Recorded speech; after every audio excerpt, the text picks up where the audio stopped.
I think for where we are in the U.S., I know that the NHL pours a lot of money into USA Hockey as an organization, but I also know they do a lot of grassroots programming.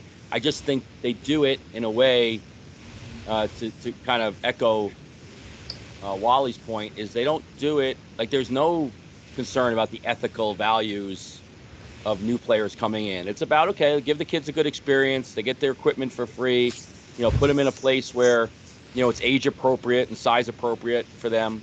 But there's really no discussion about, why kids get into sports and how coaches can work with those kids. And I do think it's not a hockey issue, because like I said, I do some pretty high level work with USA lacrosse, and my kids have all gone through every sport: baseball, soccer, football, everything.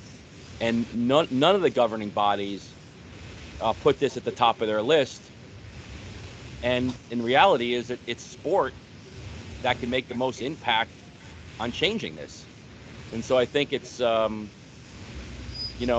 think, Wally, I think you're right about the bottom up, but people listen to the top. The top is so influential to create the pathway for new parents and new students of the game, and old school, athletic people that think it has to be done the way it was done in the 80s and the 70s, that we have a unique opportunity to change that. It really just takes a dismantling of the system that's in place now, and almost having a counter system to it.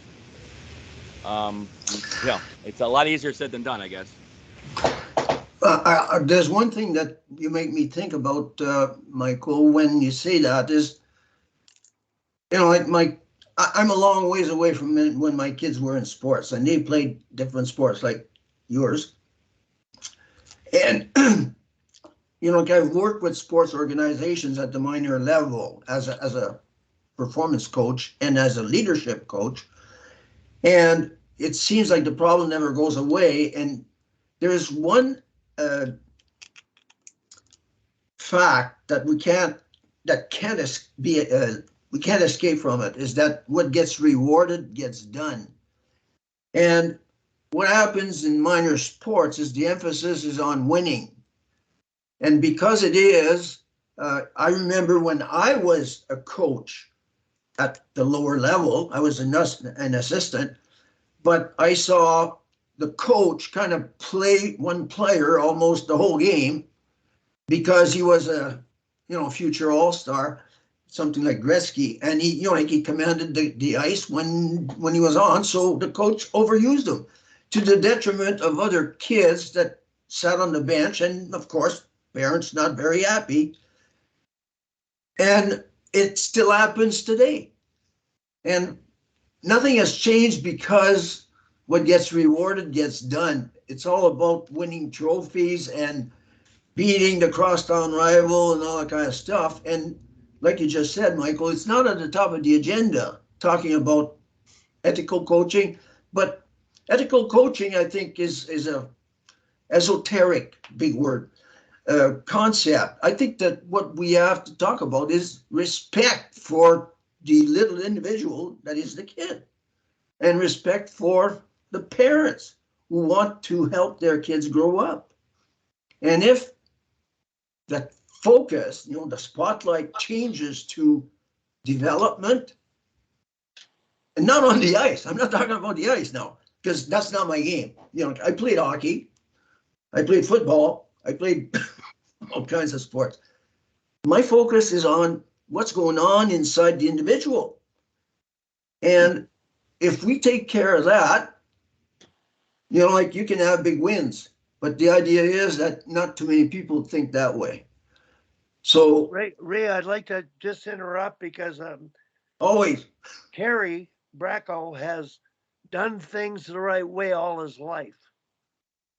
In a generation of parenting, which was really grounded, value driven, doing the right things.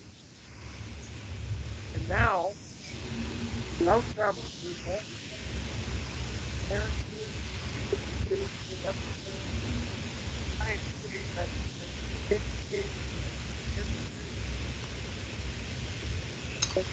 We're losing. That gets those ice times are the problem Hockey Canada is now having to deal with, and maybe lose their entity as an organization. So until sport focuses on respect, that's the most important part of playing a sport as a young player. It can teach you so much. Right now, the nature of coaching, focusing on winning, shortening the bench, drafting too early, and those kids becoming entitled and growing up, not only ruins those kids and creates problems, it has an extremely detrimental effect on our society. This isn't a minor issue. This is a issue of society, global thing. So I just wanted to preach a little bit there. Kerry's more frustrated than I am because his boy is playing Triple A. The coaching staff is excellent with X's and O's. Of course, we know they could be better because, but the behavioral side of coaching and the recognition of good behaviors and rewarding them, effort, respect, uh, those are the things that matter more than the X's and O's. Unfortunately, I have lived experiences that confirm that. I've been part of a team that had not enough players even to field defense and offense on football. We won a championship because we worked together and we applied these principles.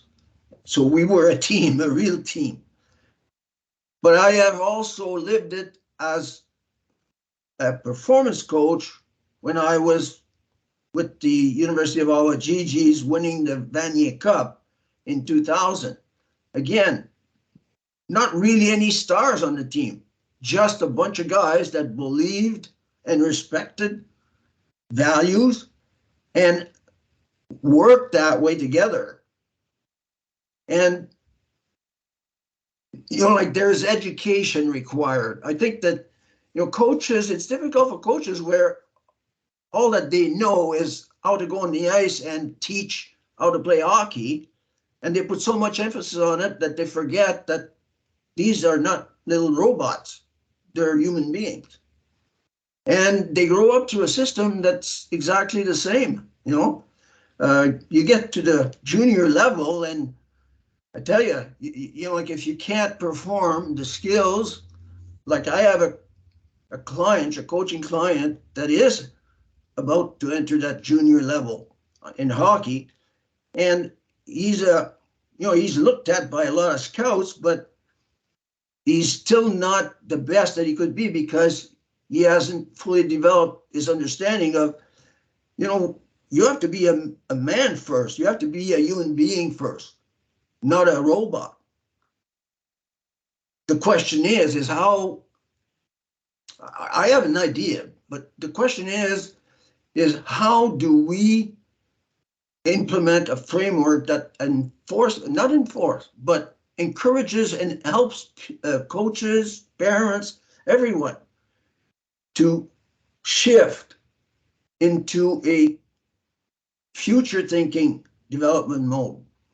That's not only the X's and O's, but it's also the human being that we are helping grow.